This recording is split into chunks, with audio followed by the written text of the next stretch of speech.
Pois Ah, legal. eu até subi algumas no YouTube depois, depois disponibilizo para todo mundo.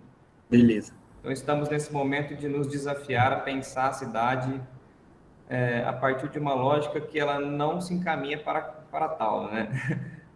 Como a gente encara a produção dos nossos espaços urbanos e como a gente encara a nossa produção arquitetônica de maneiras outras. E eu uso a palavra outras justamente para a gente encarar essa multiplicidade de possibilidades, né? Não é simplesmente uma ação combativa aqui, uma ação de resistência ali, são múltiplas, né?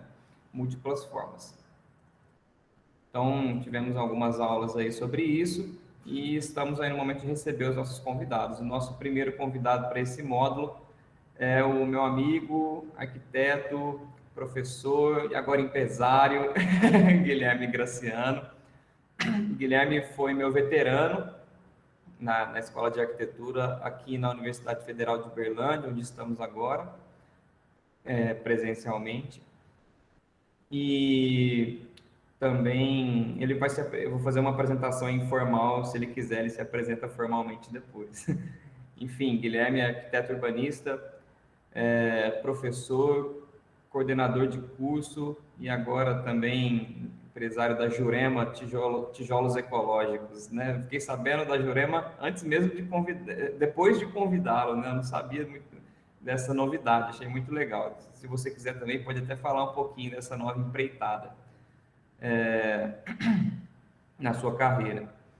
E convidamos então o Guilherme para falar sobre a ruralidade, as cidades pequenas e como a gente pode ter esse olhar que dentro do curso muitas vezes é negligenciado, né? Que a gente foca muito em espaços densamente urbanizados, metrópoles, e a gente esquece do nosso papel de atuação em cidades pequenas e também no campo. Então, esse é o nosso olhar outro de hoje, né, Guilherme? Então, bom, com a palavra agora você, fique à vontade. E aquele esquema do tempo, tá? O Guilherme vai fazer a fala dele. Quem quiser pode ir mandando perguntas no chat, mas depois a gente vai ter um tempinho para debate e aí vocês podem fazer a pergunta também com o microfone, câmera aberta à vontade, beleza, pessoal? Beleza, Obrigado pela obrigado, presença. Gabriel. Muito obrigado pelo convite, viu? Uma honra estar aqui falando para os seus alunos aí na UFBA. Boa tarde, todo mundo, né? Os alunos da disciplina de Introdução à Arquitetura do Gabriel, aí da UFBA. Muito bom estar aqui falando com vocês. Boa tarde aos alunos da Exanc também, que estão presentes. Obrigado pela presença. E muito obrigado pela presença também da Patrícia, né, nossa ex-professora, né, acho que não existe ex-professor, né, é eterno professor, né, nossa professora aí que na nossa trajetória foi responsável aí por abrir, né, o leque no início do curso, né, das possibilidades de atuação. Boa tarde, todo mundo, e eu vou compartilhar aqui a apresentação. Como é que eu faço? Aqui, né? Eu vou abrir aqui. E aí eu já coloco a apresentação aí na sala.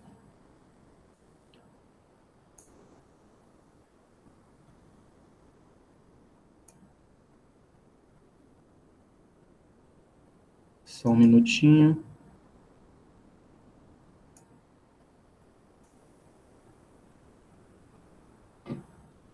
Pronto.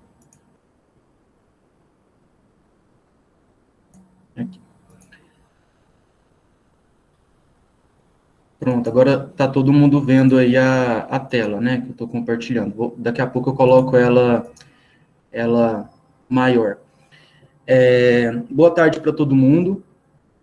É muito bom estar aqui falando, né, com com vocês, né? Tem gente da Bahia, tem gente de Minas, tem gente de outros lugares aí também. O Gabriel, né, na apresentação ele já falou, né, que é um tema que eu gosto de pesquisar. Eu pesquisei no meu trabalho de final de graduação, pesquisei no mestrado também. Durante o intercâmbio que eu fiz na graduação, é um tema que teve presente também durante a graduação, e até por razões, né, de pertencimento mesmo, né, de ser de uma cidade pequena, né, ter nascido em uma cidade pequena, ter morado tanto tempo em uma cidade pequena, com um contato, assim, grande com o rural, é um tema que, desde que eu conheci, me despertou muita atenção, né, sobre as possibilidades de atuação enquanto arquiteto urbanista no espaço das pequenas cidades, no espaço rural. Essa foto que está aí na capa da apresentação é uma foto que eu retirei do Google, é do interior da Bahia, de um distrito do interior da Bahia, e que mostra aí, né, nessa foto mostra a realidade de várias localidades espalhadas pelo país, que é dessa proximidade da aglomeração, né, de uma cidade, de um distrito com o rural.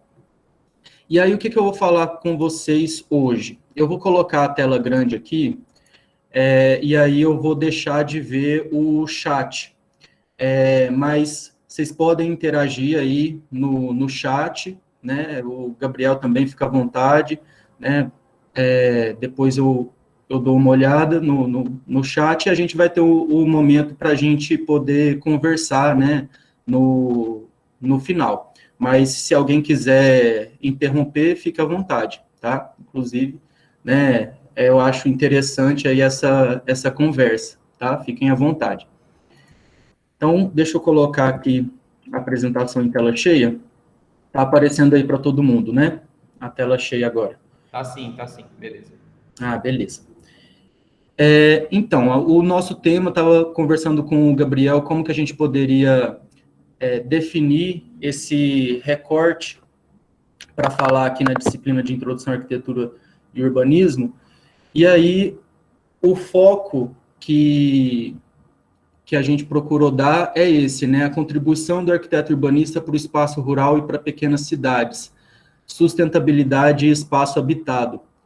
Como que nós, enquanto profissionais, podemos contribuir para o desenvolvimento sustentável das pequenas localidades, das cidades pequenas, distritos e também da área rural, né? Pensando que o espaço rural, ele é um espaço que ele é habitado e vai continuar sendo habitado, né? Eu vou falar disso aqui. A gente vai falar, então, sobre o que é uma pequena cidade, né, como que ela se caracteriza, qual que é o peso dessas pequenas cidades no Brasil, enquanto número de pequenas cidades, habitantes que essas pequenas cidades concentram. Depois a gente vai falar sobre o que é o espaço rural, para dentro da arquitetura, inclusive, como que os arquitetos estão vendo o espaço rural. E, por fim, a gente vai falar sobre possibilidades de atuação do arquiteto urbanista dentro do planejamento desse espaço rural, né, entendendo o planejamento enquanto planejamento do território, né, que engloba a área urbana e a área rural, né, a cidade e o campo. E aí, para a gente começar, eu trouxe aqui um conceito que ele é chave para entender aí como que a gente chegou no território como a gente tem hoje, né? O Milton Santos, né, geógrafo baiano, né, um dos grandes pensadores do Brasil, né, ele coloca que a cidade pequena, ela muda de conteúdo ao longo do século XX, né, ao longo da urbanização do Brasil no século XX. E aí ela deixa de ser a cidade no campo, né, de ser simplesmente uma aglomeração com o campo em volta, para ser a cidade do campo. Ou seja, com a urbanização do Brasil, a industrialização do país, essas cidades pequenas, espalhadas pelo território, elas vão se tornar cada vez mais especializadas para atender a área rural que está no entorno. Então, por isso que elas deixam de ser cidades no campo para ser cidades do campo. E aí o Milton Santos até vai dizer que o que antes, né, antes da industrialização do país, antes do processo de urbanização, né, mais acelerado do país, o que antes na cidade pequena, né, as figuras mais de maior relevância seria, então, o tabelião do cartório, o próprio padre, a professora, o professor, né, os profissionais ali, né, que estavam presentes nessa cidade, no campo, antes da industrialização. A partir do momento em que há a industrialização, inclusive do campo, né, e a cidade pequena, ela passa a ter essa polaridade, a exercer essa polaridade de suprir a área rural circundante de insumos, de serviços, né, serviços bancários, serviços técnicos, etc. As figuras, né, digamos assim, que vão ganhar destaque nessa cidade do campo, vai ser, então, o vendedor de insumos agrícolas, o agrônomo, o veterinário, né, e o pessoal das agências do banco, né, e todo mundo ligado aí a essa cadeia de produção, né, que vai atender ao território rural aí no entorno dessa cidade. E aí o Milton Santos ele vai denominar também que, por exercer essa polaridade local, né, em relação ao território rural daquele município, essas cidades elas podem ser denominadas também como cidades locais, né, devido aí a essa influência nesse território rural circundante, e até em alguns distritos e algumas pequenas aglomerações que estão ali no entorno dessa cidade, no seu território municipal, ou até na área municipal do município vizinho, né, dos municípios vizinhos. Então, no território todo do Brasil, a gente vai ter ali essas cidades como cidades locais, de influência local. E o universo de pequenas cidades no Brasil, ele é bem vasto.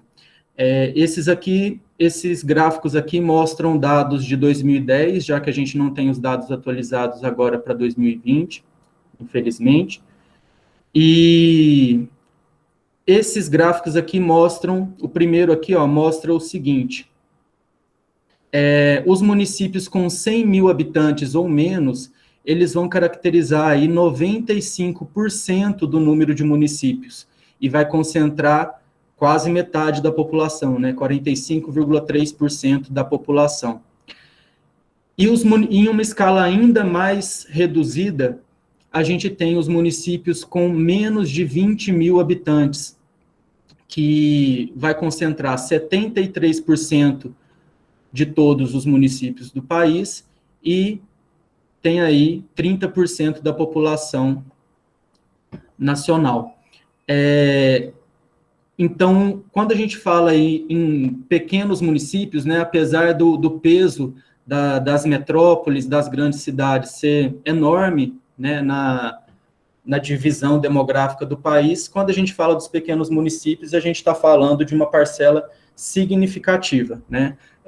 Segundo o IBGE, pequeno município, né, uma pequena cidade, são municípios com menos de 100 mil habitantes, Então, com esses dados aí de 2010, a gente tem que mora em cidade pequena, né, quase metade da população brasileira. Então, entender esse universo de municípios é fundamental para que a gente tenha um planejamento urbano, territorial, e inclusive políticas públicas, né, em âmbito nacional que sejam mais efetivas, né. Só que tem o seguinte, quando a gente fala sobre esses municípios, né, 95% do número de municípios, a gente está falando de um universo bem heterogêneo, né? Essas pequenas cidades, enquanto suas características, né, elas são bastante diversas, e apresentam aí realidades sociais e econômicas bem variadas, porque é o seguinte, se a gente for pensar em um município com 20 mil habitantes, né, vamos pensar numa escala menor aí, um município com 20 mil habitantes, no interior de São Paulo, no interior de Minas Gerais, ou até na Bahia, próximo a Salvador, né, um município de 20 mil habitantes, ele não vai ter um peso aí na rede de cidades, uma influência, né, uma polaridade, não vai exercer um polo, não vai ser um polo com uma abrangência tão grande, né, porque você vai ter aí cidades maiores próximas, né, mas se a gente for pensar em um município de 20 mil habitantes, no interior do Amazonas, no interior do Pará, no interior do Acre, esse município ele vai exercer uma influência territorial bem maior, né? Ele vai concentrar ali serviços que você não vai achar em um raio, em um raio de quilômetros, né, considerável, né? Até se a gente for pensar aí, né, em algumas partes do Mato Grosso, né, uma cidade de 20 mil habitantes, ela vai polarizar ali uma área bem maior do que um município de 20 mil habitantes, né, como eu disse, no interior de São Paulo, no interior de Minas Gerais, ou na Bahia, próximo a Salvador. Então, para a gente entender essas especificidades aí dessas cidades pequenas, a gente precisa entender, né, o que une essas cidades pequenas enquanto características e também entender as particularidades aí de cada região. Então, por isso que é fundamental o estudo do território, né, em cada circunstância aí para entender a rede de cidades de cada região, né, e o que é uma cidade pequena de 20 mil habitantes ou de 100 mil habitantes, né, no estado de Minas, no estado da Bahia, no estado do Amazonas, em Mato Grosso, e etc. A gente tem o dado de que a população brasileira é 84% urbana, segundo o censo de 2010. Para 2020, pode ser que esse número até tenha crescido alguma coisa, ou então haverá uma atualização de acordo com novos critérios do IBGE que eu vou apresentar mais adiante, que já estão sendo pensados para o censo que era para ter sido feito em 2020. E aí, por que o Brasil tem essa taxa de urbanização tão alta, né? O Brasil, ele se coloca como um dos países mais urbanizados do mundo, né, com uma taxa de urbanização imensa, e em uma região que é uma das mais urbanizadas do mundo também, que é a América Latina. E mesmo assim, né, mesmo com esse alto índice de urbanização, de acordo com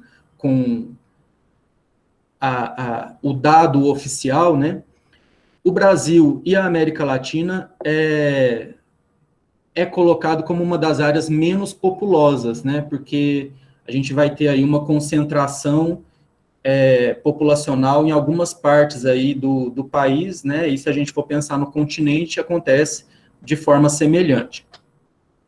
E aí, no caso do Brasil, por que a gente tem esse dado aí de 84% de urbanização? Cada país considera o seu próprio critério de classificação do que é urbano, do que é rural e de como medir a população urbana e rural, consequentemente. No caso do Brasil, o que a gente considera aqui como população urbana é de acordo com um critério totalmente administrativo, né? A lei que define isso, ela é de 1938, né, do Estado Novo, do Getúlio Vargas, desenvolvimentismo, lá do começo da industrialização, e ela diz o seguinte, ó, dispõe sobre a divisão territorial do país, dá outras providências, e diz no seu artigo 3º que a sede do município tem a categoria de cidade e lhe dá o nome. Ou seja, independente das características da sede desse município, a sede do município é urbana e tem a categoria de cidade. Ou seja, a gente perdeu, né, algumas classificações que existem na língua portuguesa e existem, né, em outros idiomas também, que é vila, aldeia, cidade, né? A gente só fala de cidade, né? E as outras classificações, né, que são classificações em relação à escala, em relação às características de cada localidade, né, de vila, de aldeia, que inclusive Portugal conserva, né, outros países de língua portuguesa também conservam essa característica, né, essa forma de caracterizar as localidades, a gente perdeu. Então, independente das características de cada localidade, a gente vai considerar tudo como cidade. E isso é único no mundo, né? O José L. da Veiga, que ele estuda bastante a respeito dessa classificação, ele é agrônomo, ele vai dizer que essa forma de classificar ela é única no mundo. O Brasil, ele é o único que adota a classificação do que é urbano e do que é rural dessa maneira. Não quer dizer que está certo ou errado, né? Mas a gente também vai ter a questão de que outros países eles têm as suas formas de classificação e às vezes, né, também não vai definir aí um critério muito muito fiel ao que é retratado aí, né, no território. Devido a esse dado de que o Brasil tem 84% da população urbana, e que é tudo cidade, né, independente das características, a gente tem, ó, é cidade e ponto, né, não dá para classificar aí as suas especificidades. O que isso vai gerar? Isso vai gerar que as políticas públicas voltadas para o planejamento urbano, voltado para ações nos municípios, vai priorizar os municípios com população acima de 50 mil habitantes, né? E aí vai deixar de fora ou em segundo plano uma boa parte do território brasileiro, né, que é composto de pequenas cidades, e uma parte considerável da população, né? Aqui, né, a gente tem que até 89% dos municípios do país possuem população igual ou inferior a 50 mil habitantes, né? Então, muita gente que fica de fora aí, né, do foco, né, das políticas públicas, e a gente está falando aí de boa parte do território nacional que fica fora do foco aí das políticas públicas para urbanização, para planejamento urbano, né, da política pública de infraestrutura, de habitação e etc. Essa foto aí que eu estou mostrando, e aquela primeira também do slide do Milton Santos, são de Monte Alegre de Minas, que fica ao lado de Uberlândia, né?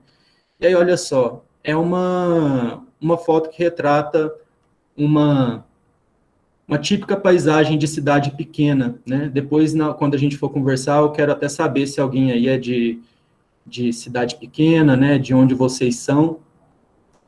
E ali a gente tem a igreja matriz, né? O centro da cidade, e bem próximo a gente já tem aqui essa paisagem com uma característica mais rural do que urbana, né? Pastagens, chácaras. E aí a gente chega à seguinte questão, né? A gente vive hoje a era urbana. O que é essa era urbana, entre aspas? Alguns pensadores, pesquisadores do urbano, né? Geógrafos, arquitetos urbanistas, economistas, acreditam numa vertente de que o planeta ele vai se urbanizar ad infinito, né? A tendência é uma urbanização constante do que se chama, né, era urbana. Essa é uma narrativa que ela vai justificar uma série de intervenções espaciais que, de acordo com alguns pensadores, entre eles o geógrafo Terry McGee, vai justificar aí uma dominância da cidade, né? Que é o seguinte, é entender que, digamos assim, o progresso, né, o desenvolvimento, ele está aí em uma urbanização e em uma industrialização sem freio, né? E que outras escalas de urbanização, né, cidades pequenas, distritos, aldeias, o espaço rural, seria aí, digamos, algo que é menos desenvolvido que a cidade dessa metanarrativa da era urbana, né? Isso justifica o conceito do que a gente chama de cidade hipertrófica. O que é essa cidade hipertrófica? É um conceito de que o desenvolvimento ele está contido em promover e construir cidades cada vez maiores, né? Então é o seguinte, a gente vê isso na imprensa, a gente vê isso na narrativa dos governantes e até no senso comum, de alguma maneira, que associar o desenvolvimento urbano ao crescimento populacional, ao crescimento aí do espaço que a cidade ocupa, sem pensar na qualidade urbana, na qualidade ambiental, né? Na qualidade de vida desses moradores, né? Muitas dessas cidades, elas crescem enquanto periferia, né? A periferia se expande, né? É um urbanismo, digamos, da periferia do capitalismo, né? Em que as periferias crescem, e aí o dado tal cidade cresceu em população tantos mil habitantes, né? Mas cresceu de que forma, né? Está gerando uma cidade que tem qualidade de vida, qualidade ambiental, urbana, de que maneira é esse crescimento, né? E outra coisa, será que a pequena cidade, o distrito, ele não é apenas uma outra forma de ocupar o espaço com tantas qualidades, né, ou talvez, dependendo do ponto de vista, até mais qualidades ambientais, né, de impacto ambiental, né, de senso de vizinhança, né? Então, é para esse ponto que a gente vai olhar agora. E aí é o seguinte, como eu estava falando para vocês, a gente está num continente que é um dos mais urbanizados do planeta, e um dos menos povoados também. Como eu disse, o Brasil, né, ele tem a concentração da população em algumas regiões, nas maiores cidades, próximo ao litoral,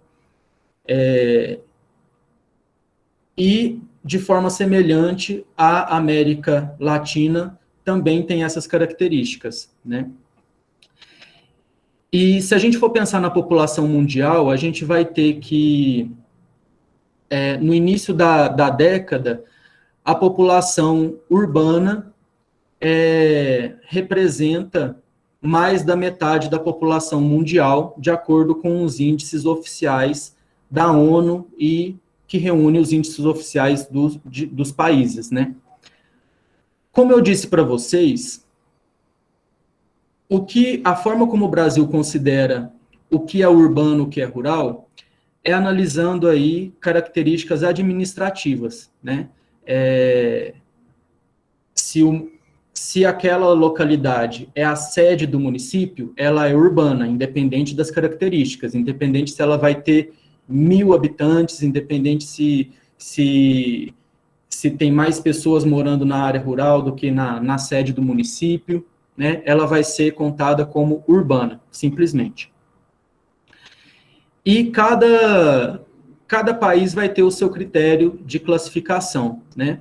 O que é urbano no Brasil pode não ser urbano segundo os critérios da Europa, ou pode não ser urbano segundo os critérios da China ou da Índia, né?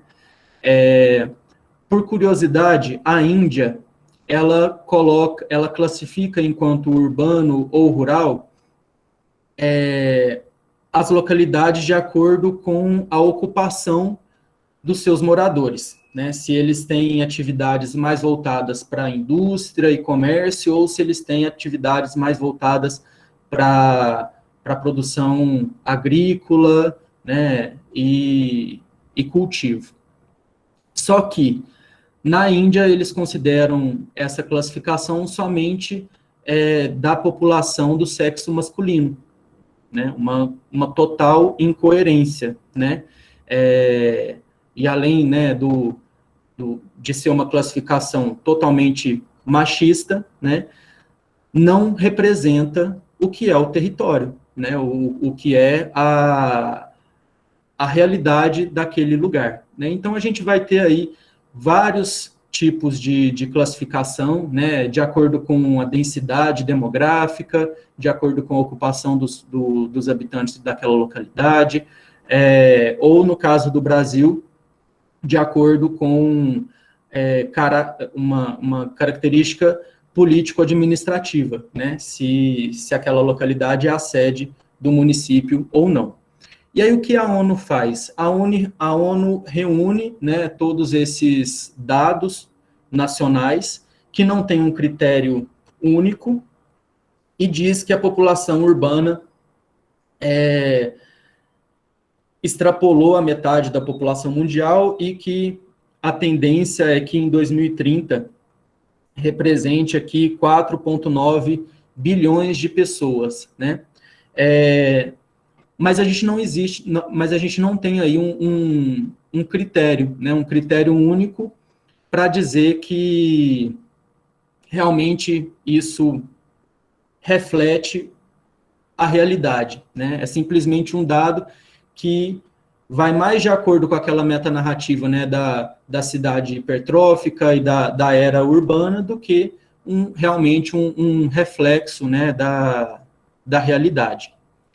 Então, o que acontece? Esse dado da ONU, né, que se põe um mundo, né, urbano, né, que a gente estaria vivendo a era urbana, ele é inconsistente, né, porque ele reúne aí, grosseiramente, os censos nacionais de cada país, né, e a gente não tem um critério consensual para medir aí, né, o que é uma população urbana, o que é uma população rural, né. O que é urbano aqui pode não ser urbano em outro lugar do mundo e vice-versa, né. E aí, o que a gente, em que conclusão a gente chega?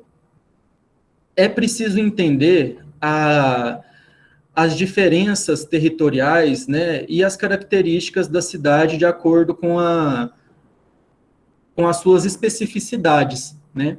Essa aqui é uma cidade pequena aqui do Triângulo Mineiro, que é o município de Prata, né? Aqui a gente está vendo a cidade de Prata e a área rural circundante, né?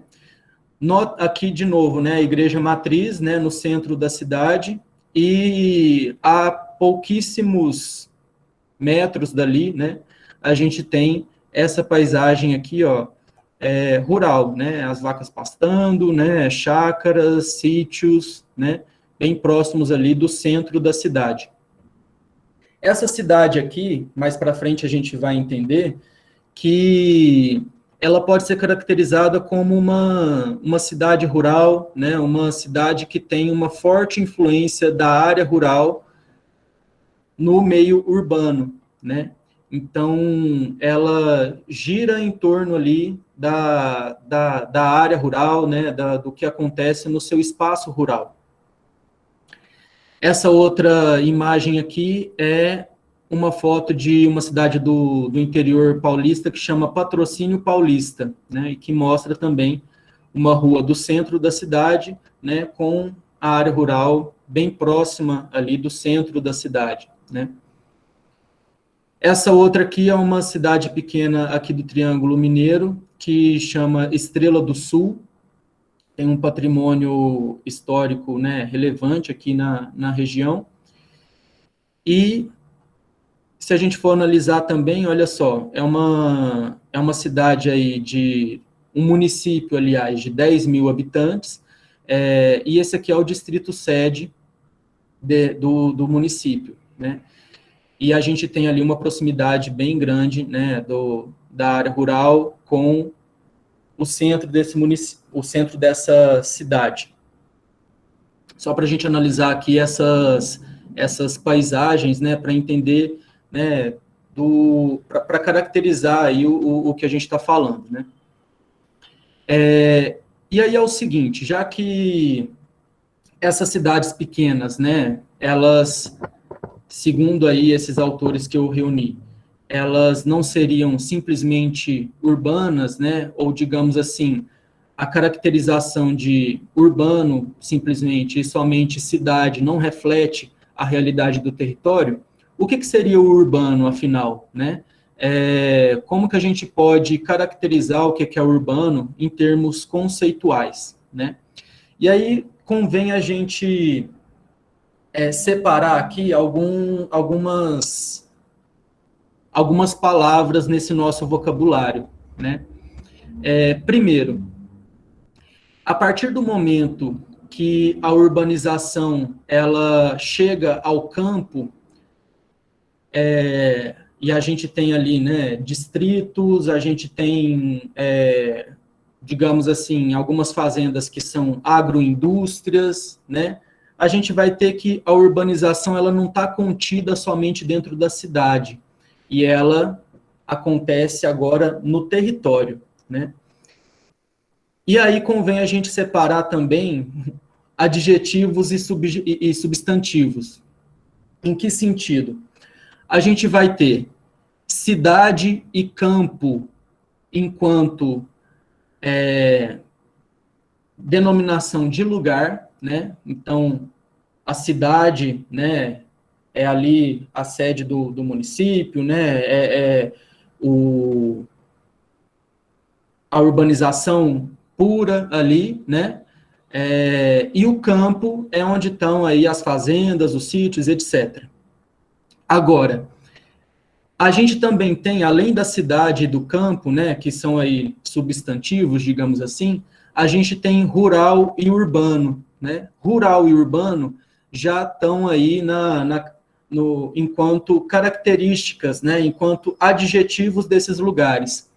Então, se a gente entende que hoje a urbanização não está contida somente dentro da cidade, ela já se alastrou pelo território, né?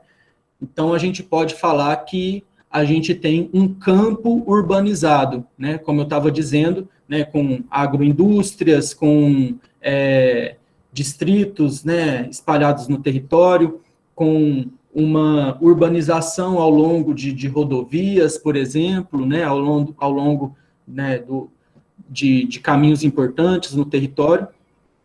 E também a gente pode falar que existe alguma ruralidade dentro da cidade, né? Então, a gente tem agricultura urbana, né? A gente tem aí, né, produção de alimentos em hortas comunitárias dentro da cidade, a gente tem até mais recentemente, né, fazendas verticais, né, em algumas cidades. Então, dá para dizer aí que existe alguma ruralidade dentro do urbano, né? E quando a gente fala de cidades pequenas, a ruralidade, ela está bem próxima ali da cidade, né? Então, a influência do rural na cidade é muito grande, né? Então, a gente vai ter ali, né, basta vocês lembrarem da experiência de cada um de vocês.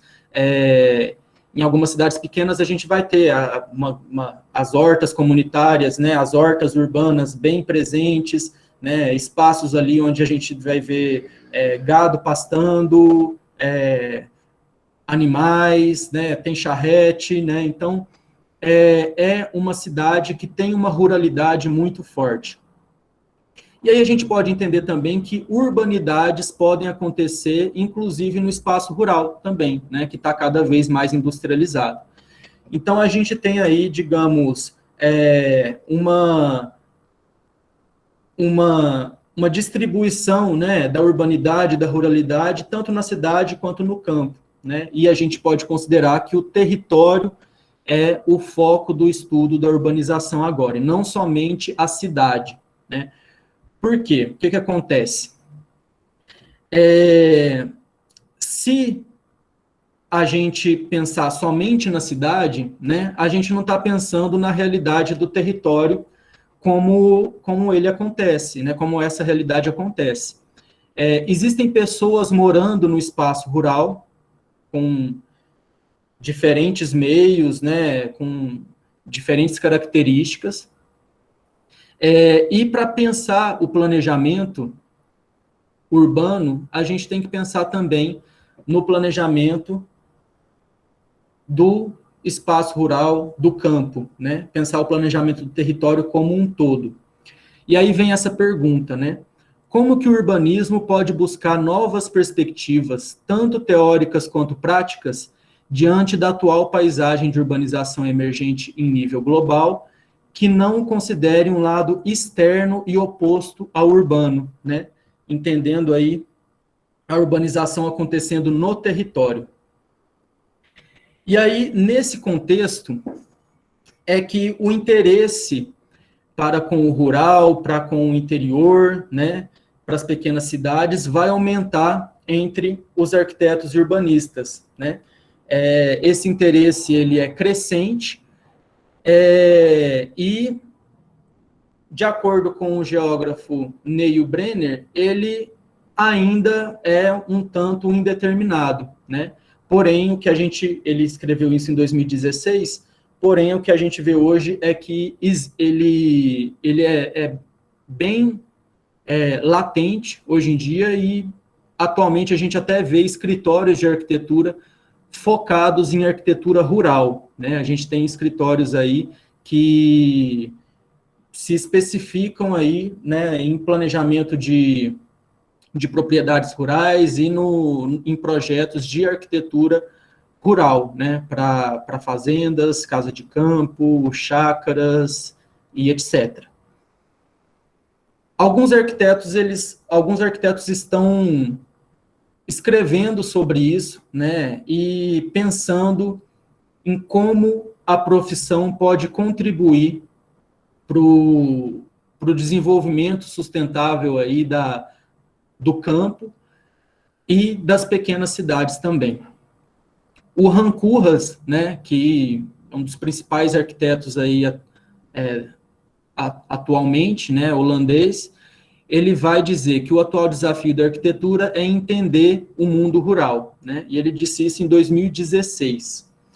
Ele afirma o seguinte: com a industrialização, com a revolução industrial, a cidade se transformou. Mas também o espaço rural, o campo, se transformou, né? E entender essas transformações do rural é tão importante quanto entender as transformações da cidade, né? Entender as transformações do campo é tão importante quanto entender as transformações da cidade. E aí ele vai até cunhar um termo que ele vai chamar de intermediate, que é o quê? Seria, segundo ele, uma área, né, intermediária entre a cidade e o campo, né? Seria essa urbanização que acontece ao longo de rodovias, né, ao longo de estradas, em que você vai ter ali um território que, em alguns locais, em algumas partes do planeta, vai ser ali uma eterna ocupação, né, com indústrias, com, né, posto de gasolina, alguns distritos, né, algumas pequenas cidades que vão se repetindo, né, ao longo da estrada, ao longo da rodovia, que acontece aí em algumas partes do planeta, né, inclusive aqui no Brasil a gente tem aí algumas áreas que podem entrar aí nesse The Intermediate do Rancurras, né, que, segundo ele, vão ser áreas rurais que apresentam urbanidades, né? E entender essas especificidades seria fundamental para propor, né, o planejamento do território, inclusive para projetar, né, formas de viver, né, nesse planeta que, digamos assim, está cada vez mais, a população está cada vez mais dispersa, né, no território. O Paulo Mendes da Rocha, em 2013, no programa Roda Viva, em uma entrevista que ele deu ao programa Roda Viva, ele disse que a questão do planejamento deve envolver a exigência de um planejamento urbano, que pressupõe, para ter êxito, de um planejamento territorial amplo, continental, e que só assim a cidade poderia se tornar mais virtuosa ou mais viável, né? Ou seja, para que a cidade seja viável, é necessário planejar o território como um todo, né? Incluindo aí as áreas rurais, os distritos, né? As pequenas cidades. Para que isso? Para que as pequenas cidades não repitam os erros das cidades maiores, né? Para que a pequena cidade ela seja pensada e planejada segundo as suas características e não repetindo aí os erros ou a receita, né, da metrópole ou da cidade maior, né? Que é muito focada no rodoviarismo, né? Que é focado na canalização de rios e córregos, né, num urbanismo do século XX, né, do século passado, né, focado no carro, né, digamos assim, impermeabilizando, né, grandes áreas e etc. E o Pedro Pacheco, que é um arquiteto português, ele disse, né, em 2001, que o planejamento deve incluir a cidade e o campo como sistemas integrados, partes de um mesmo processo de transformação. Ou seja, o planejamento do início do século XXI é visto como uma ação territorial ampla por arquitetos e urbanistas, que é essa questão, né, de pensar o território como um todo, né, e não, digamos assim, entender que o urbanismo que nós devemos tratar é somente o urbano que está presente na cidade, né? E aí a gente vai para a história, né? Entender como que essa visão ela acontece ao longo do tempo, porque isso não é algo novo, né? Embora o século XX tenha acontecido, né? Priorizando a cidade, né, em detrimento do campo, priorizando aí o automóvel, né, em detrimento, né, da escala humana, né, na maioria das cidades, né, um urbanismo rodoviarista, a gente tem que uma visão, né, que veja o planejamento da cidade e do campo de forma conjuntas, ela não é algo novo, né?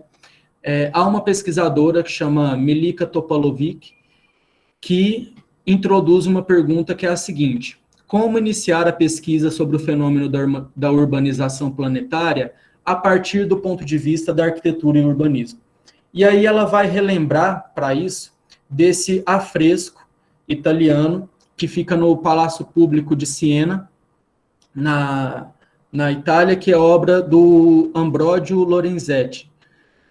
E esse afresco, ele tá na sala, né, na sala principal, né, do Palácio Público, né, que era onde se reuniam ali, né, o conselho da cidade. E os afrescos, eles vão representar as alegorias do bom e do mau governante, e os efeitos do bom governo na cidade e os efeitos do bom governo no campo. E aí é o seguinte, a cidade e o campo são retratados aqui nesse afresco como complementares, né?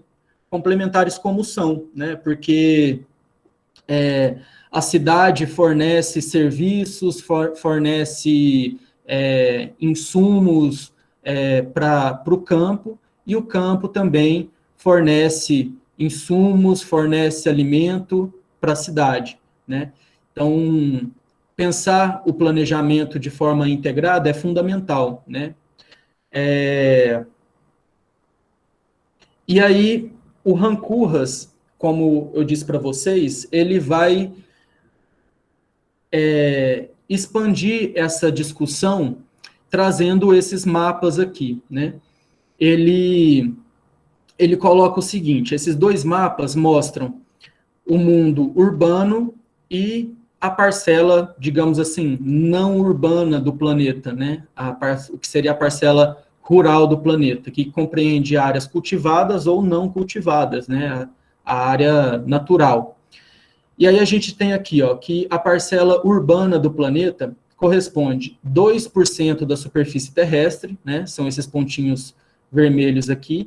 E aí dá para entender aquilo que eu estava falando, né? De que, apesar da América Latina ser uma região com uma taxa de urbanização muito grande, ela é pouco povoada, né? Porque a gente vai ter, e que bom que a gente tem, né? Grandes áreas vazias, né? A Amazônia, o Pantanal, né? Grandes áreas aí, né? Com os desertos também, né? Aqui na América do Sul, que são áreas pouco povoadas. E aí, olhando aqui esses pontinhos vermelhos, dá para ver também o quanto a Europa tem um grande número de cidades, e os Estados Unidos também, né, o Japão, a própria Índia, né, a China é ocupada próxima ao litoral, a Austrália também é ocupada, né, em suas bordas, próximo ao litoral também. E aí a gente vai ter que a parcela urbana do planeta é isso, 2% da superfície terrestre, que concentra mais ou menos 50% da população mundial, né? Porque pegando os dados ali da ONU, né, mesmo com as incoerências, né, que aquele dado tem, como eu falei para vocês, a gente pode considerar que mais ou menos aí metade da população mundial vive na área urbana e a outra metade vive na área rural do planeta, né? Mesmo o dado, né, de que, olha, a população urbana ultrapassou a metade, tenha sido tão festejado, né? E a gente vai ter também que esses 2% da superfície terrestre e essa metade da população mundial urbana representa aí 80% da poluição gerada, né? De 75% a 80% da poluição gerada. Enquanto a parcela rural do planeta concentra a outra metade da população mundial dispersa em 98% da superfície terrestre e gerando aí 20%, né, de 20 a 25% da poluição, né, do planeta. E quando a gente pega aí o que isso representa em território, né, a gente tem esse contraste aqui, né, isso de acordo com os estudos do Rancourras. E aí esses gráficos aqui também são do Rancourras, né, da pesquisa dele sobre o campo. E aí aqui, olha, ele traz aqui nesse gráfico a porcentagem da população rural que trabalha com agricultura. Porque é o seguinte, nem todo mundo que mora no campo trabalha com agricultura, né? Tem gente que trabalha com agricultura, né, agricultura familiar, que inclusive é responsável aí pela segurança alimentar, né, do Brasil.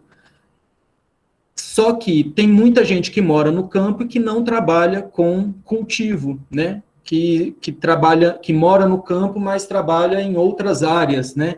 Ou mora no campo e trabalha na cidade, né? A gente tem diversas realidades. E aí ele traz isso, traz esse gráfico de que, no caso do Brasil, 42% da população rural trabalha com agricultura, ou seja, mais da metade da população que mora no espaço rural, que mora no campo, não trabalha com agricultura, né? Trabalha com outras coisas. E aí, há um tempo atrás, quando dizia isso, poderia ficar até um pouco vago, né? Essa questão de que, nossa, como que tem gente que mora no rural e trabalha com outras coisas, né? Mas pensando na realidade atual, né, de home office, né, e até na aula que a gente está tendo agora, né, eu em Uberlândia, o Gabriel em Uberlândia também, mas tem gente na Bahia, tem gente em outros lugares, em vários lugares da Bahia, né, e a gente aqui se comunicando, isso fica um pouco mais compreensível, né? Como que tem gente que mora no rural, no campo, e trabalha com outras coisas, né? Que não são agricultura. E aí, esse campo, que também se transformou, né, ao longo do século XX, com a industrialização, ele vai ser, né, pensando aí nos dados mundiais, né, como esse gráfico aqui, né? Esses dados são de 2012, também é da pesquisa do Rancourras, e mostra o seguinte, essa linha tracejada é o meio, é o 50%. O que a metanarrativa da era urbana festeja é esse espacinho aqui vermelho de que a população urbana aumentou ali pouca coisa para além da metade, né, da população rural no mundo. Mas a gente ainda pode considerar, né, que ainda está ali no meio a meio, né? E aí, da população rural, 1,3 bilhões de pessoas trabalham com agricultura, né, trabalham com cultivo. E 2,05 bilhões não trabalham com agricultura, né, não trabalham com cultivo, vão trabalhar com outras atividades, que incluem diversos segmentos aí, desde comércio, né, turismo rural, hospedagem, por exemplo, né, ou simplesmente trabalho remoto, né, que aí a gente tem aí diversas outras atividades. E olha que esse dado aí é de 2012, né, eu tenho até curiosidade de saber esse dado atualizado, né, e como que isso mudou. A gente vai falar um pouquinho disso no final da aula aqui. E aí a gente chega nessa conclusão aqui, Cabe, portanto, a nós, arquitetos urbanistas, além dos demais profissionais, né, que se dedicam ao planejamento urbano e regional, os geógrafos, economistas, engenheiros ambientais, etc., estabelecerem como se dará o redesenho não só da cidade, mas do território no século XXI, né? Como que vai ser aí a forma que a gente vai ocupar o território, né? Isso já foi pensado várias vezes ao longo da história, né? Inclusive arquitetos modernos como o Frank Lloyd Wright, ele vai colocar, né, propostas de se ocupar o território, né? O projeto dele do Brotherhood City, né, que ele divide o território, né, em lotes agricultáveis, né, unidos ali, né, por autoestradas e tecnologia de transporte, né, até semelhantes a drones que a gente tem hoje em dia, uma utopia aí de se ocupar o território, né? E aí, como que a gente pode pensar esse território no século XXI, pensando não somente na cidade, né, mas na cidade junto com o campo, né, o território como um todo. E aí o Neil Brenner vai nos ajudar nessa resposta com o seguinte, Neil Brenner, que é geógrafo, vai nos ajudar com o seguinte, que nos resta uma importante escolha ética quanto à natureza das nossas intervenções, né? Como que a gente vai ajudar nesse desenvolvimento e nessa urbanização. Primeiro, a gente pode colaborar com a produção de eficientes paisagens operacionais, né? O que são essas paisagens operacionais? O desenho ou redesenho industrial das atividades extrativistas, né? Da agricultura, da agroindústria, né? Da logística desses territórios, para melhorar a infraestrutura que vão favorecer aí essa produção agroindustrial e também favorecer a acumulação de capital, né, que, em geral, nesse modelo de paisagem operacional, é voltado para exportação, né? Então, assim, isso diz muito a respeito da nossa realidade. O Brasil, ele é um grande produtor de soja, ele é um grande produtor de milho, ele é um grande produtor de cana-de-açúcar, ele é um grande produtor de carne, né, de tanto bovina quanto de frango, suína, e boa parte dessa produção vai para onde? Vai para a exportação, né? Trazendo para o nosso contexto atual de hoje, que é um contexto de inflação, né? A gente tem que, embora a gente produza muito alimento, o alimento na prateleira do supermercado está caríssimo, né?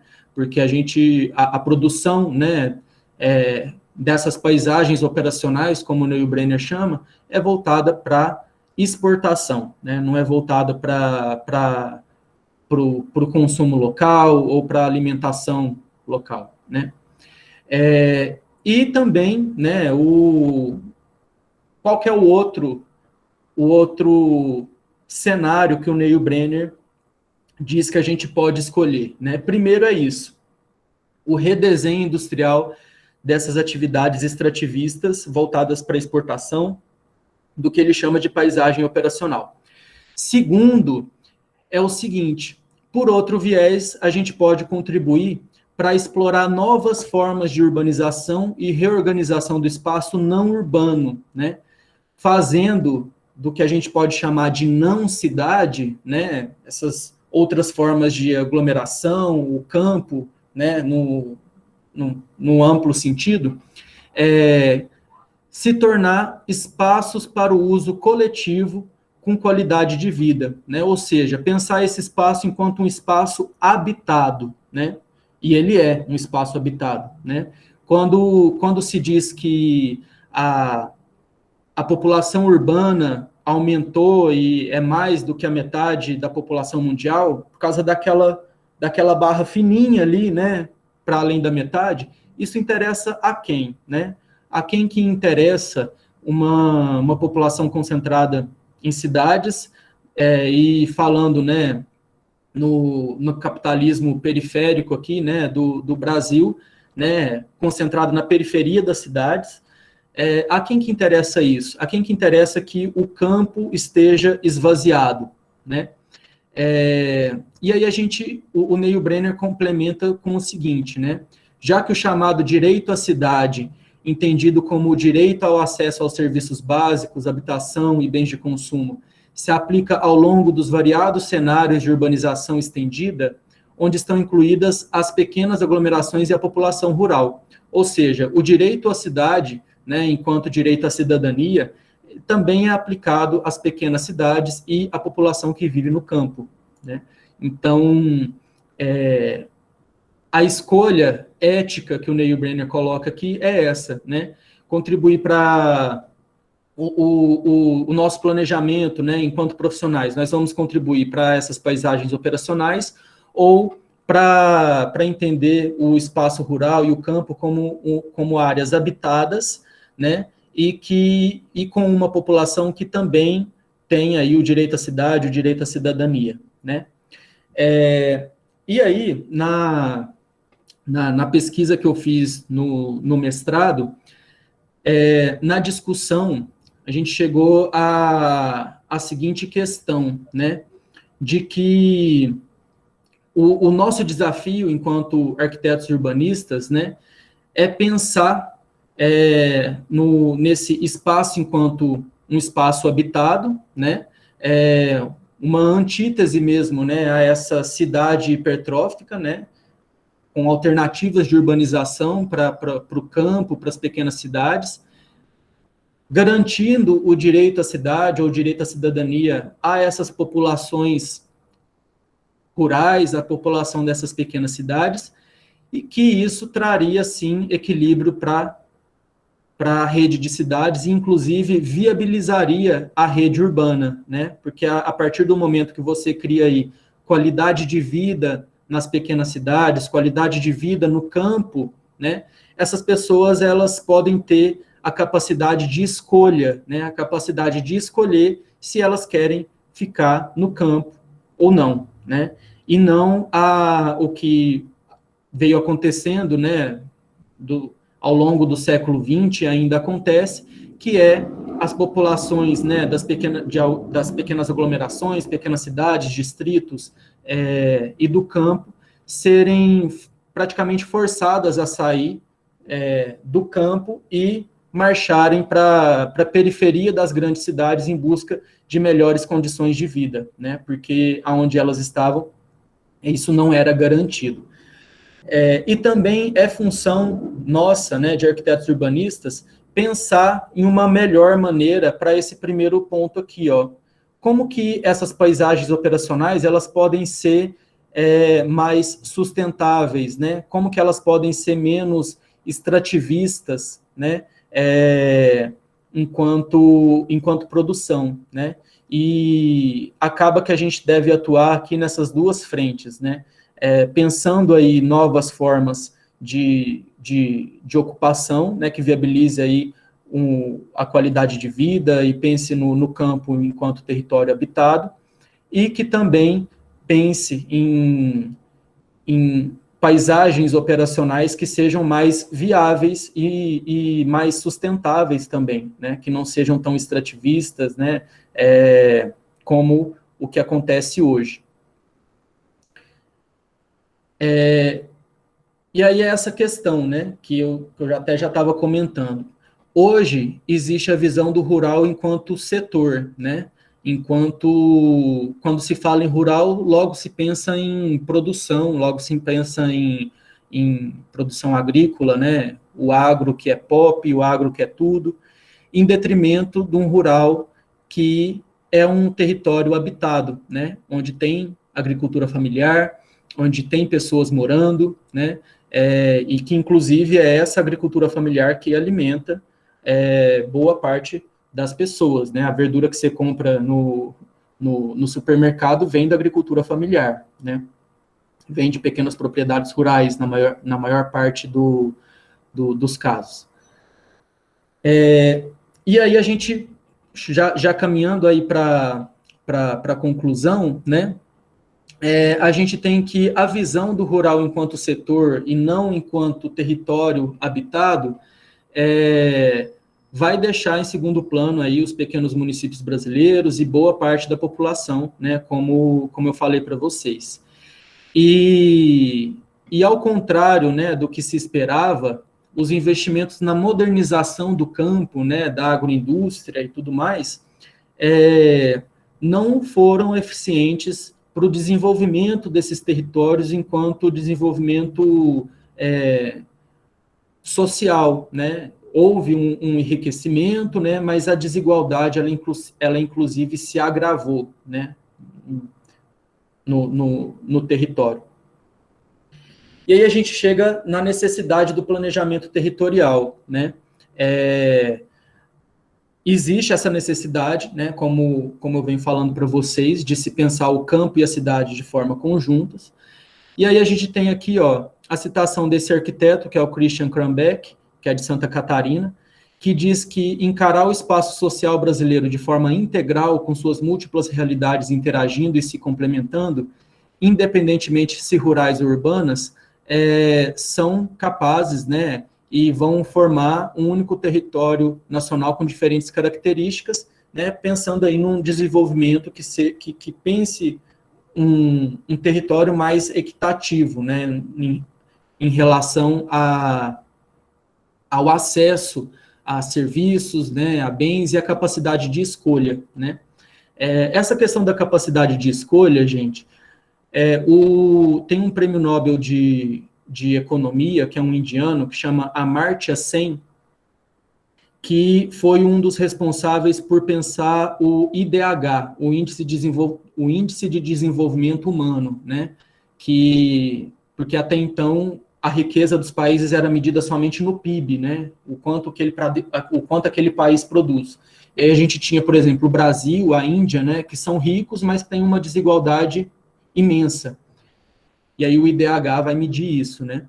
E aí o Amartya Sen, ele tem uma fala que ela é bem forte, né? Que diz que desenvolvimento é a capacidade de escolha de uma população, né?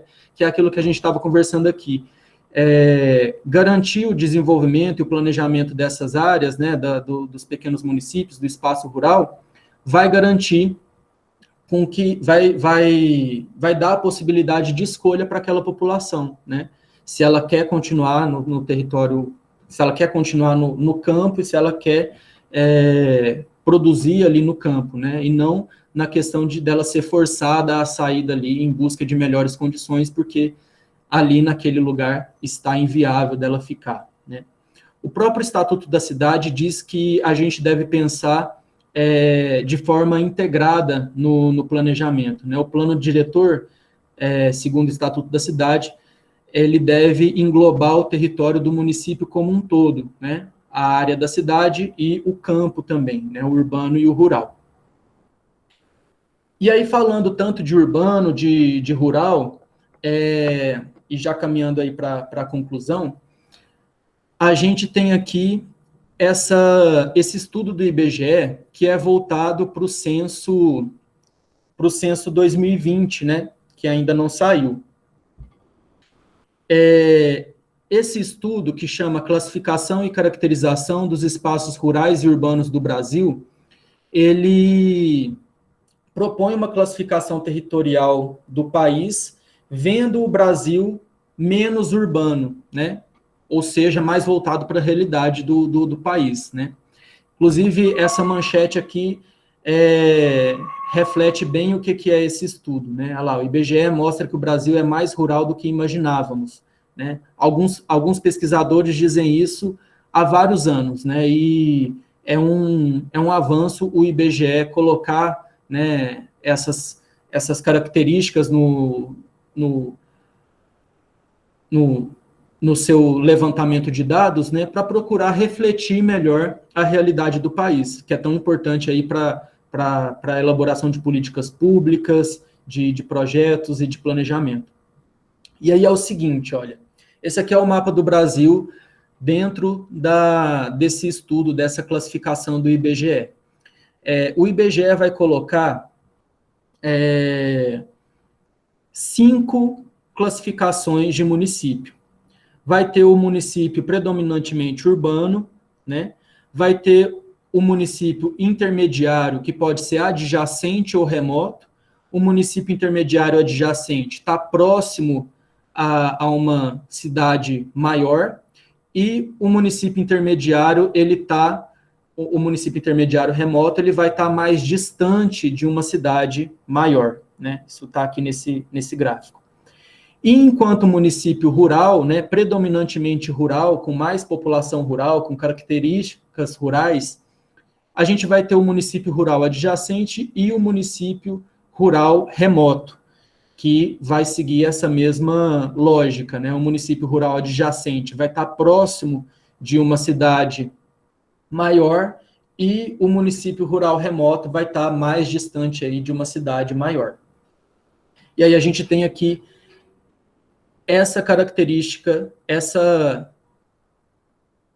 esse panorama aqui nacional, né? Em verde claro e verde escuro são os municípios predominantemente rurais, em amarelo e cinza claro são os municípios intermediários, e o cinza escuro são os municípios predominantemente urbanos. Esse estudo levou em consideração vários critérios, como densidade demográfica, ocupação da população, característica, né, do espaço físico, né, da aglomeração. Então, foi um estudo bem criterioso e que no próximo censo, né, o IBGE o que se espera é que o IBGE já coloque aqui essa classificação, né, a fim de pesquisa. Pensando aqui né, de onde eu estou, aqui em Uberlândia, a gente tem o Triângulo Mineiro e o Alto Paranaíba, né, que é essa pontinha aí do estado de Minas Gerais. Uberlândia está bem aqui no meio.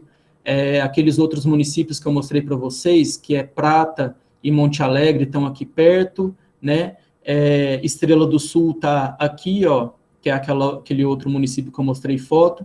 E a gente vai ter essa caracterização aqui, ó. Em cinza escuro estão os municípios predominantemente urbanos, né? Em cinza claro, os municípios intermediários adjacentes, que estão próximos aí às cidades maiores em população, e aí a gente vai ter, por exemplo, Monte Alegre de Minas e Prata, que eu mostrei para vocês foto, são adjacentes porque estão aqui do lado de Uberlândia, estão próximos a Ituiutaba também, que é um município maior, uma cidade maior. E enquanto municípios... não tem município intermediário remoto na região, e enquanto municípios rurais, a gente vai ter adjacente e remoto também, sendo que a maioria dos municípios rurais aqui são adjacentes, né? Pensando em Estrela do Sul, que eu mostrei foto para vocês, é adjacente porque está próximo de Uberlândia, está próximo de Araguari, e a gente vai ter, enquanto município rural remoto, Carneirinho e Limeira do Oeste, que está ali no pontal do Triângulo Mineiro, né? Que vai estar ali mais distante de cidades maiores, como o Ituiutaba, por exemplo, ou Frutal, tá? E pensando na Bahia, né, para vocês fazerem um paralelo, né, com aonde vocês estão, né? Eu estou bem curioso para saber de onde vocês estão, né? Aonde vocês estão, né? Se está todo mundo em Salvador, se vocês estão no interior do estado, né? E aí, na Bahia, a gente vai ter essa característica, né? Olha lá, próximo a Salvador, a gente vai ter um predomínio aí, né, de municípios predominantemente urbanos, mas o peso de municípios rurais é muito grande, olha só. O interior da Bahia e o oeste da Bahia é basicamente feito de municípios rurais, adjacentes e remotos, né? Inclusive, olha só o oeste da Bahia e olha a área central da Bahia, né? Se a gente for pensar no que está sendo colocado, né, como a nova fronteira agrícola do país, né, o Mato Piba, né, aqui, né, o Maranhão, Tocantins, Piauí, Bahia, a gente tem essa região aqui, ó, com municípios rurais, e a maioria são municípios rurais remotos, né, ou seja, municípios com uma característica rural bem forte e que estão distantes aí de cidades maiores.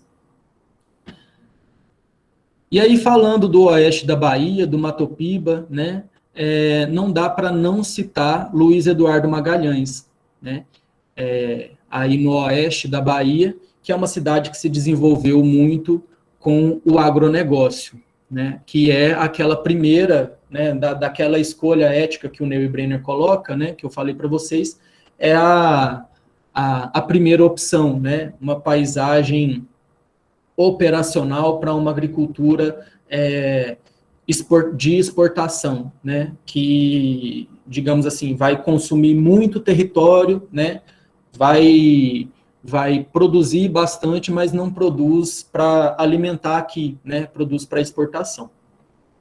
Então, olha só, essa foto aqui, que é uma foto, né, de Luiz Eduardo Magalhães há alguns anos atrás, mostra bastante, né, o que é esse território, né, olha lá, a cidade nascendo, né, em uma área, né, bem grande, que hoje em dia é toda utilizada aí para produção, né, para produção agrícola. E aqui uma foto mais recente da cidade de Luiz Eduardo Magalhães. E aí a gente tem algumas notícias, né? Luiz Eduardo Magalhães é a segunda em crescimento populacional na Bahia, né? Esse crescimento ele se dá muito por causa da produção agroindustrial, né? Que é aquela primeira alternativa nas opções lá, né, de atuação do arquiteto urbanista que eu mostrei para vocês. E essa outra notícia aqui, ó, que fala que a população de Luiz Eduardo Magalhães cresceu mais de 50% em 11 anos, né, estima o IBGE. E aí, isso acontece por quê? Por causa da exploração, né, disso que é tido como a nova fronteira para a agricultura do Brasil, que é o Mato Piba, né, que são essas áreas aí, né, o Tocantins inteiro e essas áreas da Bahia, do Piauí e do Maranhão, que, como eu mostrei para vocês, né, nesse miolinho aqui, são municípios com características rurais, né, e a maioria características de município rural remoto, né, longe aí de cidades maiores. E que tem essa paisagem hoje em dia, né, se você coloca Mato Piba, se faz uma pesquisa por imagem, né, da região do Mato Piba, a gente vê que, vocês vão ver que é essa a paisagem, né?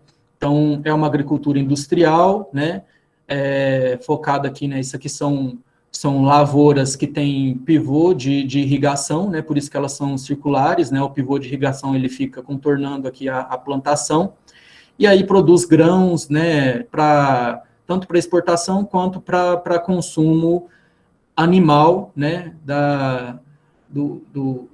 Do gado e de outras criações que são para exportação também, né? E aí é o seguinte, ó, esse aqui é o município de Luiz Eduardo Magalhães. Olha aqui o tamanho do município, é um município imenso, né? E a cidade de Luiz Eduardo Magalhães está aqui, né? Então, quando eu falo município, cidade, né? Vocês que estão no início do curso, vocês já entendam aí o que cada coisa significa, né? Município é todo esse território, né, que compreende a cidade sede do município, seus distritos, área rural, e aí a cidade é o distrito sede, né, do município, né? Então, esse município aqui, né, tem o distrito sede em Luiz Eduardo de Magalhães, mas também tem o distrito ali, ó, de Bananal, de Cabeceira de Pedras, né, espalhados no seu território. É um município imenso, né?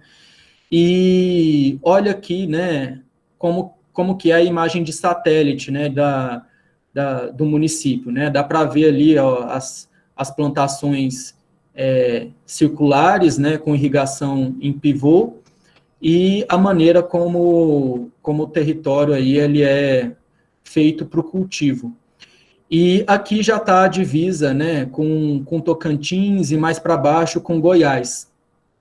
Se a gente chega aqui no oeste baiano, né, e dá um zoom no limite aí, né, entre a Bahia e Tocantins ou Goiás, a gente vai ter esse contraste aqui, ó. Essa aqui é a divisa estadual. Aqui está o oeste da Bahia e aqui, no caso, tá Goiás.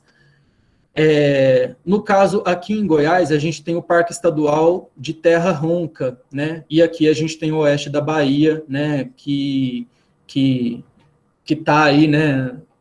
Colocado, né? Como a nova fronteira agrícola do país, né? O Mato Piba. E olha só esse contraste, né? Essa área aqui, né? Ela sendo explorada, né? Para o agronegócio, né? Uma exploração ostensiva, né, que consome muito território, né,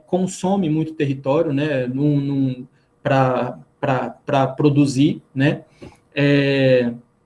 Alguns vão até dizer que esse consumo de território, né, ele é predatório, e né, porque você poderia reduzir o consumo, né, e até conservando o tamanho da produção, ou até aumentando o tamanho da produção, né. A gente tem aí pequenos países que têm uma produção agrícola imensa, né, consumindo menos território. E aqui do outro lado a gente tem, né, um parque estadual, né, de proteção ambiental. É até interessante que aqui, né, também tem Monte Alegre de Goiás e Prata vizinhos, né, assim como no Triângulo Mineiro. E o contraste aqui, ó, dessa área de Goiás, que é um pouco mais preservada, com o oeste da Bahia, é bem grande, né? Tanto é que a gente vê aqui a divisa estadual muito bem marcada. E aí, uma nova urbanização, ela é possível do ponto de vista das pequenas cidades, né? Sim, ela é possível, né? E a ONU, inclusive, vai nos dar aí alguns objetivos, né? Como, por exemplo, esses objetivos aqui que a ONU coloca para estabelecer uma ligação maior do urbano com o rural, né? Implementando a nova agenda urbana, né, nessas áreas aí, né, de confluência entre o urbano e o rural, do qual as pequenas cidades fazem parte. E aí o fortalecimento desses vínculos, eles são principalmente voltados para a criação aí de um território que ele seja pensado enquanto um território habitado, e aonde a agricultura familiar ela é valorizada, porque é ela que vai garantir aí a segurança alimentar, né? O alimento que é consumido aí pelas populações, né? E aí esses vínculos, eles são fortalecidos com equipamentos urbanos, com acesso à internet, por exemplo, né? Com acesso à informação, né? Que vai garantir ali uma série de oportunidades e de conhecimento para essa população que vive no campo, né? E nas pequenas cidades. E aí, trazendo aqui para uma discussão, né, mais próxima, né, como que era então como que era encarado aí o espaço rural e as pequenas cidades pré-Covid-19, né? Essa aqui é uma propaganda de um loteamento lá em Monte Alegre de Minas, próximo aqui a Uberlândia. Que a imagem está péssima, mas é a imagem que estava disponível no site da loteadora. Aqui está escrito o seguinte, ó, a tranquilidade do interior a minutos de Uberlândia, né? Ou seja, esse loteamento aqui, ele foi implementado em Monte Alegre, visando atrair pessoas que trabalham em Uberlândia, né? Pensando aí, né, nas pessoas morarem aqui na cidade pequena, né, com a tranquilidade do interior, mas trabalharem em Uberlândia, né? Essa era a campanha de marketing, né, desse loteamento, né? Olha, more na tranquilidade e segurança, né, a 50 minutos de Uberlândia, né? Então, esse era o contexto pré-Covid, né? Esse já era o contexto pré-Covid. O turismo rural também, ele sempre foi forte, né? Não é de hoje que o turismo rural, ele tem um peso, né, que é crescente nas várias regiões aí do país. Esse aqui, por exemplo, é um hotel fazenda em Goiás Velho, né? E aí, para a gente pensar, né, e até para a gente poder conversar, né, daqui a pouco, qual que é o contexto das cidades pequenas e do espaço rural pós-Covid-19, né? Existe aí um possível aceleramento no processo de revalorização desses espaços? E aí eu trago para a gente poder refletir, né? Porque eu não vim trazer nenhuma resposta para essa questão, né? Mas trazer a questão, né, para a gente pensar. Essa imagem aqui é do Globo Repórter, que foi exibido no dia 5 de março desse ano, com o tema Caminho da Roça, Morar na Roça, que é o seguinte: com a pandemia, né, de Covid, várias pessoas fizeram o caminho de migrar da cidade para o interior ou da cidade para o campo, trabalhando remoto. Né? E aí essa reportagem ela mostrava isso, pessoas que escolheram morar no campo ou em pequenas cidades, trabalhando remoto, no conceito aí de home office, ou até aquele conceito, né, de anywhere office, né, que você pode trabalhar de qualquer lugar, né, você não precisa bater ponto em nenhum lugar, espaço físico, e até de pessoas que saíram da cidade para trabalhar realmente com cultivo, né, com agricultura familiar, né, que aí mudaram de ramo de atuação também. E aí, essa reportagem aqui, ela nos faz lembrar daquilo que o Rancurras mostra naqueles gráficos, né? Aquela parcela significativa de população que mora no campo, mas que não trabalha com agricultura, né? E aí, hoje em dia, é até mais fácil a gente imaginar isso, né? Num contexto pós-pandemia, né? Com home office, anywhere office, né? E o conceito de trabalhar de qualquer lugar que você esteja.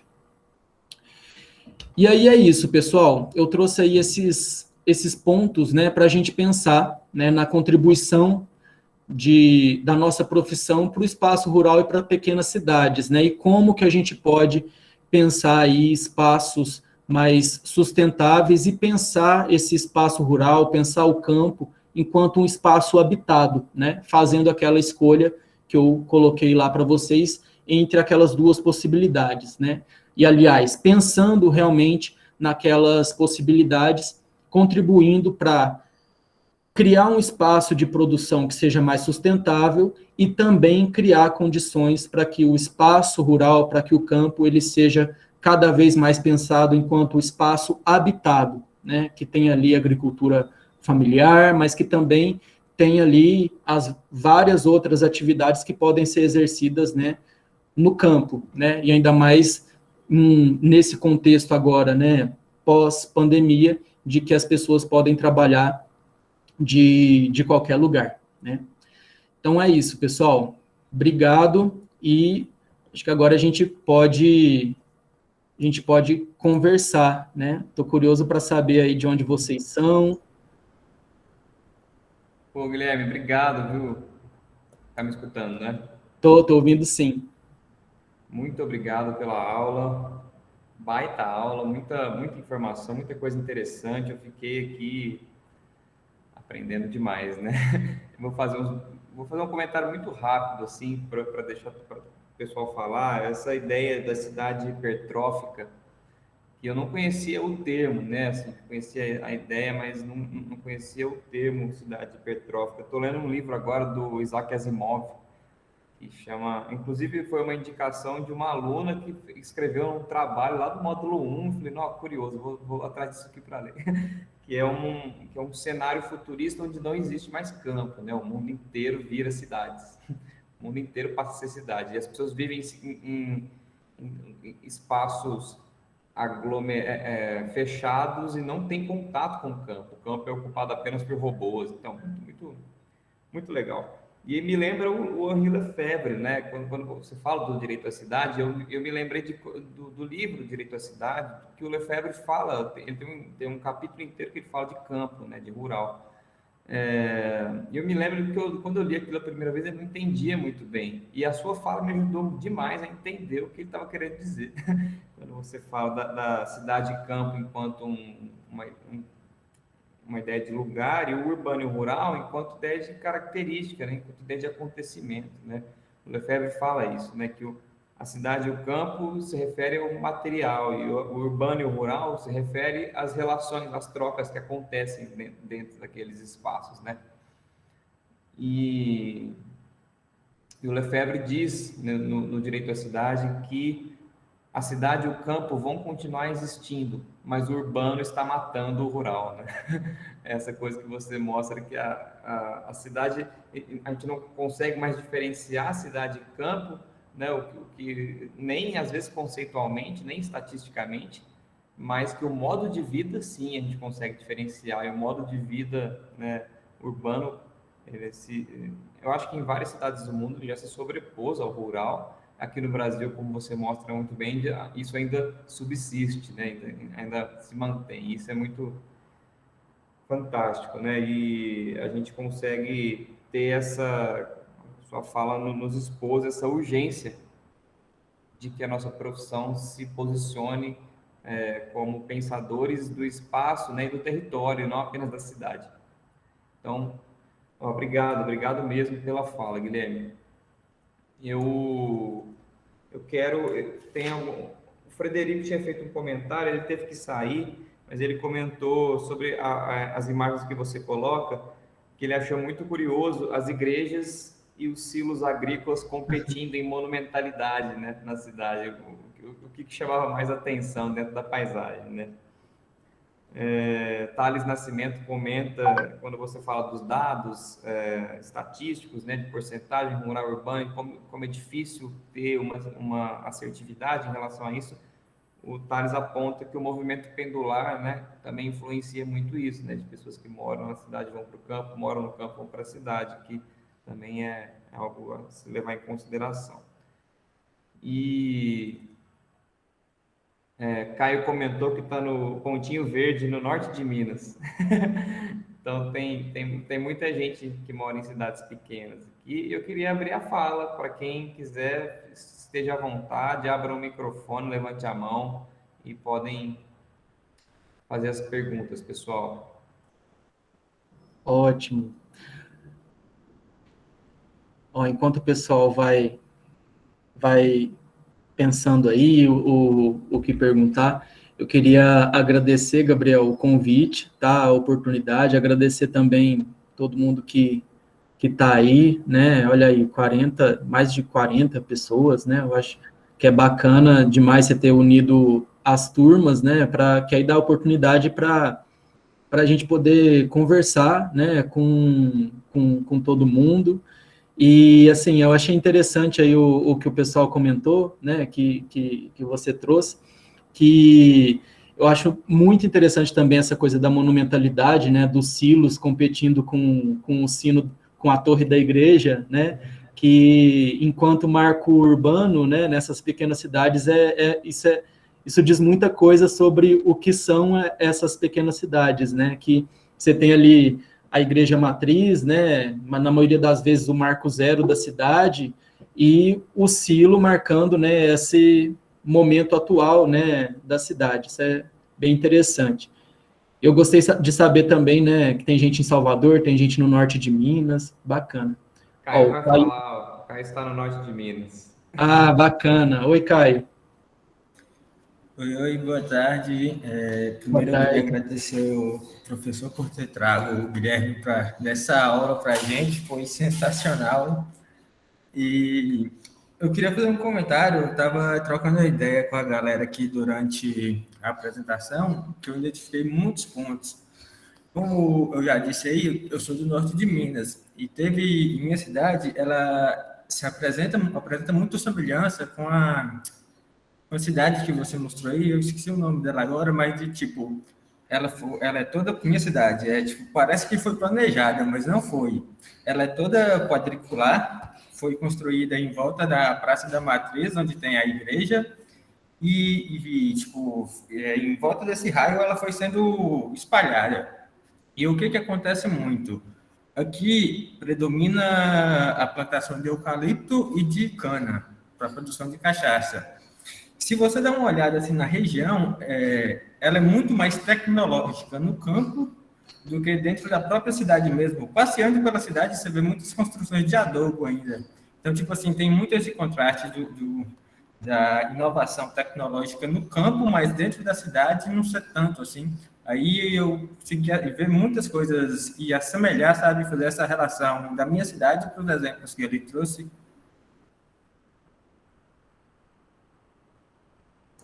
Bacana. Como é que é o nome, Caio, da sua cidade? chama Novo Horizonte, tudo Novo junto. Horizonte. Ela fica a 26 quilômetros de Salinas, capital da cachaça. Conhece, né? Bacana. Mineiro conhece. Aham, ótimo. E já justifica aí a plantação de cana, né, Caio? Uma parte dela. Só que, como eu falei, tipo, ainda perde para a plantação de eucalipto, sabe? Mas é isso. É um exemplo do que o Guilherme falou, né? De um campo urbanizado e de uma cidade com características rurais. Né? Isso. Isso acontece muito, né, nessas pequenas cidades, né? É Novo Horizonte aí, tudo junto. Depois eu vou pesquisar para ver onde fica, Caio. E dessas pequenas cidades, né, que igual vocês viram naqueles primeiros gráficos, né, é um número imenso, né, de municípios e concentra aí metade da população brasileira, né, por assim dizer.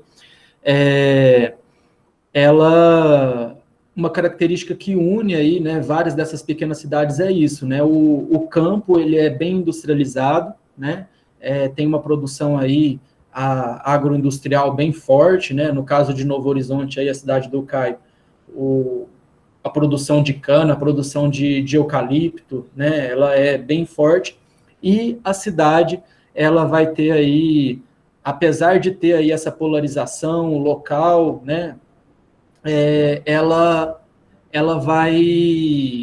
vai concentrar aí atividades que vão suprir o campo, né, de serviços bancários, de serviços especializados, etc., mas, ao mesmo tempo, você vai observar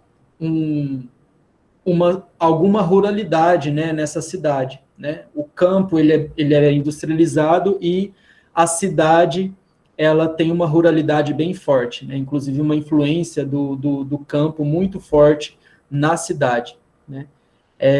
E aí, desde a paisagem, né, da questão ali do silo, enquanto marco na paisagem, tanto quanto a torre da igreja, né, ou até mais, quanto nas atividades, né, na horta que acontece no espaço urbano, na charrete do leiteiro, né, que em algumas cidades isso é preservado, né, e em várias características aí que vão dar um certo ar de ruralidade nessa cidade, né, e ao mesmo tempo o campo está lá, né, com as suas urbanidades, né, com a sua indústria e etc.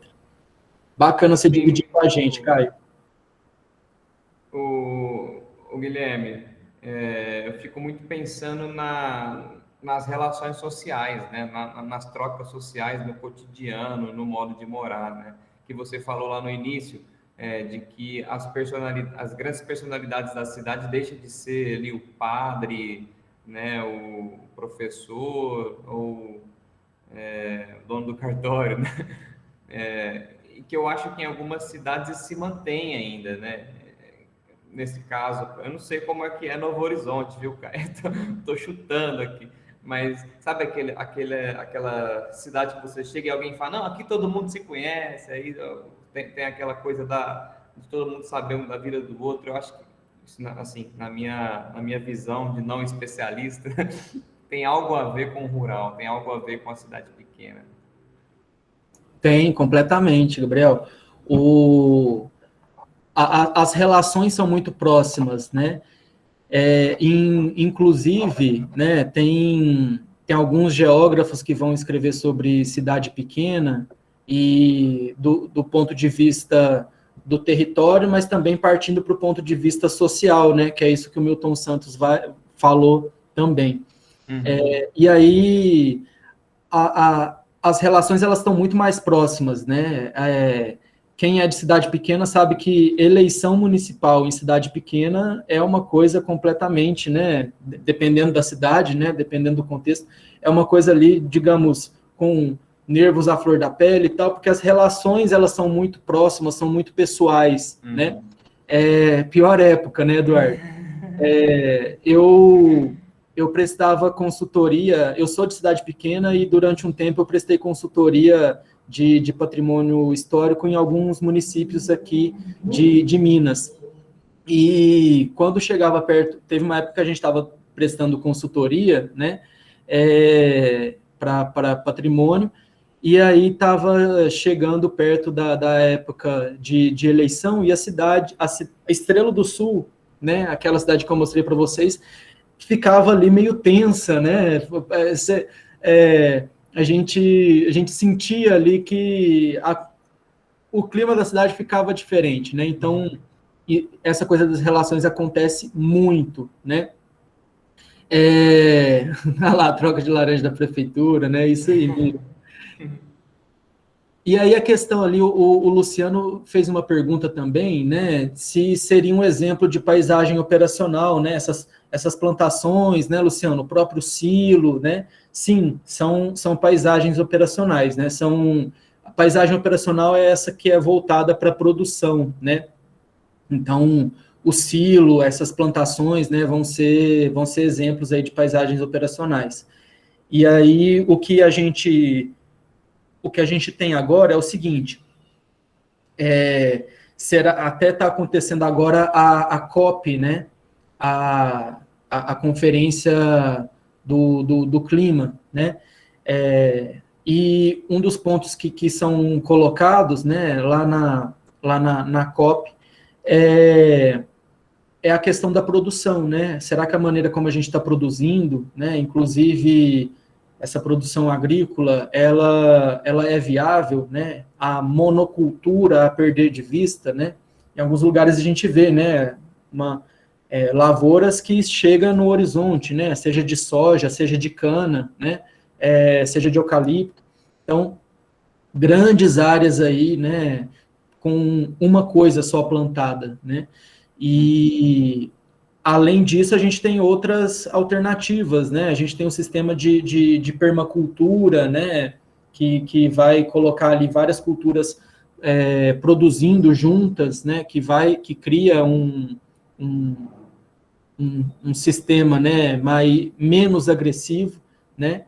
E outros modos de produzir também que consomem menos território, né? Para criar gado, por exemplo, né? Você não precisa consumir tanto território, né? Para ter capim somente. Imagina, você desmata o cerrado, né? Para ter pasto, né? E aí você consome uma grande quantidade de território para ter uma produção que poderia ser realizada em um espaço menor, né? Consumindo menos território, consumindo menos recursos, né? Comprometendo menos aí, né? Córregos, rios, nascentes, né? Isso aí. Guilherme, o horário, a gente chegou no horário da aula, tanto é que alguns alunos tiveram que sair para outras aulas. Ah, beleza.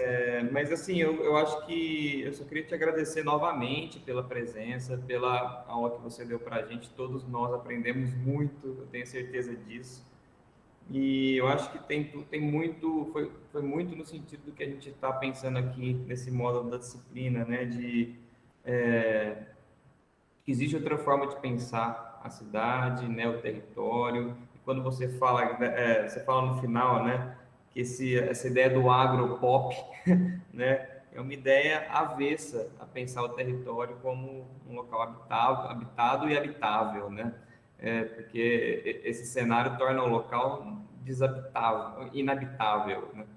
Mas, enfim, e o direito à cidade também é o direito ao território, né? Quando você coloca muito bem essa ideia do direito de fazer escolhas. A gente coloca isso quando a gente fala do direito à cidade, David Harvey coloca que o direito à cidade não é apenas você ter acesso à infraestrutura e aos serviços, mas você ter capacidade de escolher como viver naquele espaço. Então, eu acho que você fez uma coisa muito bonita, né? Que é estender essa ideia do direito à cidade também ao direito ao campo, a todo o território. Eu achei isso fantástico, foi muito valoroso para todos nós. Eu queria te agradecer mais uma vez e você pode finalizar aí para a gente. Gabriel, muito obrigado aí, né? Mais uma vez pelo convite, tá? Pela oportunidade de estar aqui. Já me deixo aí à disposição para próximas oportunidades, tá? estamos aí. E, olha, foi muito bom estar aqui, né, dividindo essa pesquisa aqui com vocês, né, podendo falar e ouvi-los também, né, e eu queria agradecer, né, ao convite, né, a oportunidade de estar aqui, e também a todos vocês que estão aí, né, que estão presentes, e estão presentes até agora, né, obrigado aí pela presença de todo mundo, foi muito bom aí ter essa aula com vocês, saber que tem gente, né, em Salvador, no interior da Bahia, no norte de Minas, tá? E até a próxima, né? E muito obrigado aí, né, pela atenção de todo mundo, inclusive o pessoal aí que é da Exanc, que é a faculdade onde eu dou aula, né, meus alunos que vieram aí também. Obrigado a todo mundo, tá? E até a próxima, pessoal. E até a próxima, Gabriel. Obrigado. Vamos ter próximas, com certeza. Obrigado. Obrigado eu. Até Valeu, mais, pessoal. gente. Até mais, Tchau, tchau. Gabriel. Valeu.